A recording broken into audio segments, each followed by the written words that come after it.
I did an interview earlier today, and we were talking about mind shift. And my friend Noor Sharif interviewed me. She's got a new organization, a relatively new organization. It's really powerful. Businesswoman on the Move for God. And she asked me about the mind shift. And I said to her, the fastest way to create a shift in the mind is through passion.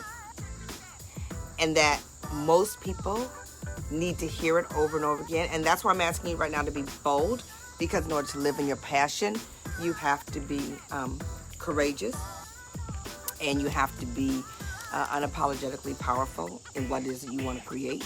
My point is that until you walk in your boldness, until people see you what you're worth, until you acknowledge your own worth, let's talk about that. How can people see you? Because if you don't see your own worth, you won't talk about it. You won't step into it.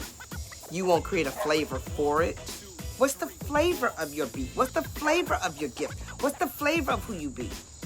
Right? Are you always trying to measure up to someone else's expectation that is a imaginary vision of them, imaginary vision that they use for you? Let me say it that way.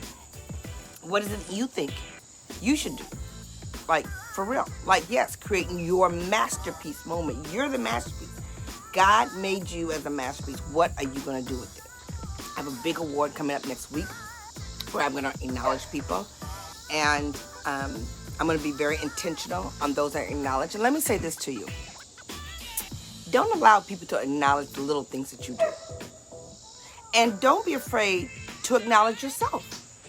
Facebook is perfect for that, where you can tell the world what you did in a very humble heart. You can be very humble about it, but you can also say, you need to know. I've gained wisdom on this journey. For you to succeed, you've gained wisdom on that way. And you have it, you've accepted it, and you need to share it. Because the worst thing you can do is gain wisdom along the way and not share it. And why? I think that's a huge part of the value of being appreciated is the acknowledgement that you've done something that you learned from and can offer to others.